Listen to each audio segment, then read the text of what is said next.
I remember seeing a video of Jane Elliott addressing a mostly European audience and asking them to raise their hand if they would like to be black.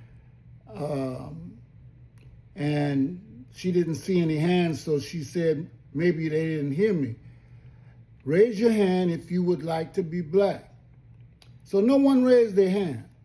So from that right there, she said, that means you know what you're doing and that you would not like to be in the position that you put others in, and that from your reaction, we can understand that you do what you do with full knowledge and privilege.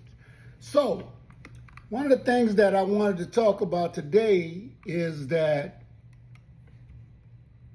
we often are subjected to systems, and we have not walked into those people in those people's shoes, so we don't know anything about it. But just close your eyes for a minute and imagine this. You walk in a room, and before you speak, before anybody knows your name, before you show your intelligence or kindness, you are judged, you are categorized, you are told without words where you belong, and from that moment on, everything is different.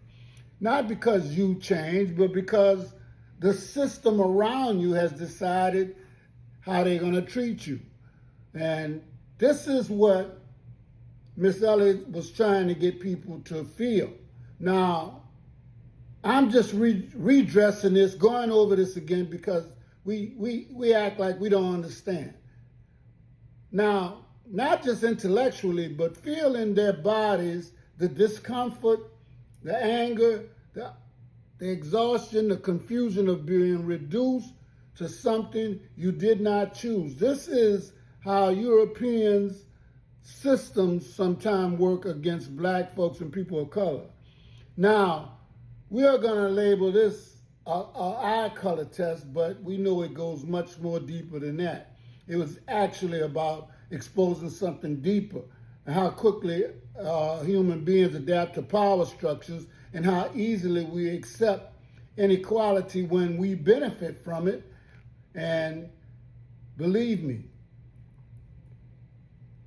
superior and inferior, they are words, but treating people as superior and other people as inferior, that is terrifying, but it happens.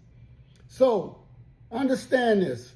The power given individuals believe that they deserve it, and they become more confident, assertive, and sometimes more dismissive or cruel. Meanwhile, the person that, or the people that are stripped of power, begin to doubt themselves. They hesitate, they shrink, their performance drops, not only because they've lost their ability, but it's a self-fulfilling prophecy because the system has changed what is expected of them. Expectation becomes reality, and where we need to go deeper, because racism is just not about individual acts of hatred or obvious discrimination. It's a system, and it's about someone saying something offensive or treating somebody poorly in a single moment. No, that is only the surface. Underneath is something more powerful, a system of expectations, assumptions, structures that quietly shape outcomes over time. Think about what happens when a group is consistently told, directed or indirectly, you are less than capable,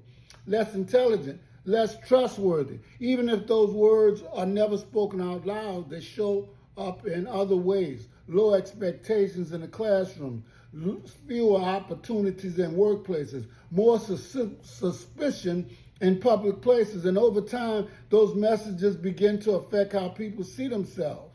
You see, this is not weakness, this is human psychology. When people are treated as inferior, they begin sometimes to act the same way.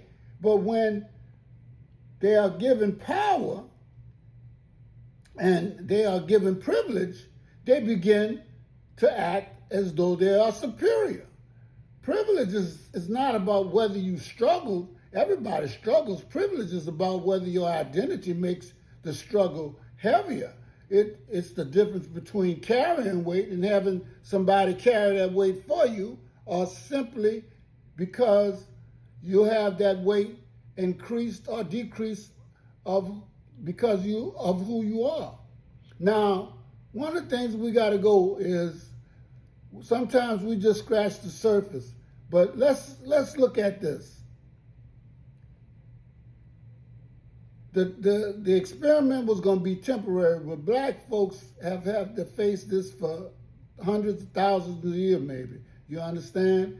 But one of the things that when we look at people of color experience discrimination, there is no end of exercise. There is no moment when they can step outside of their identity and be treated differently. The system does not pause. The assumptions do not disappear. The expectations do not reset. And that constant pressure has consequences. It affects mental, physical, generational opportunities. It shapes people where they live, how they learn, where they learn, what doors are open and are quietly closed. Now let's talk about something even more uncomfortable. The role of those who benefit from the system. Because the system does not sustain itself automatically, they are maintained, often unconsciously by the people within them. Now, if you don't think about race every day, that's privilege. If you choose whether or not to engage with conversations about discrimination, that is privilege. If you can walk away from discomfort and know it won't follow you, that's privilege. And probably the most dangerous form of privilege is this, the ability to deny the system exists at all. Because once something is denied, it doesn't have to be changed. This is why people often say, I don't see color. It's not about race. These statements may feel harmless, well-intentioned, but they overlook a critical reality.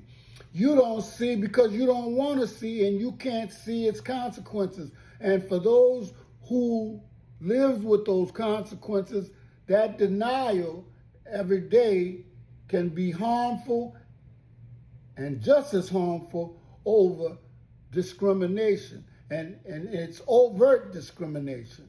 So let's look at what this woman did, okay? She removed the comfort of ignorance, created a situation where people had to experience even briefly what it feels to be like on the receiving end of a system that limits you. And many could not tolerate it, not even for a day, not even for a couple of hours. And so we ask ourselves, if it is difficult to endure temporarily, what does that tell us about those who have endured it for a lifetime? And more importantly, what does that say about our responsibility? But once you know how a system works, you have a choice. You can ignore it, benefit from it, and allow it to continue.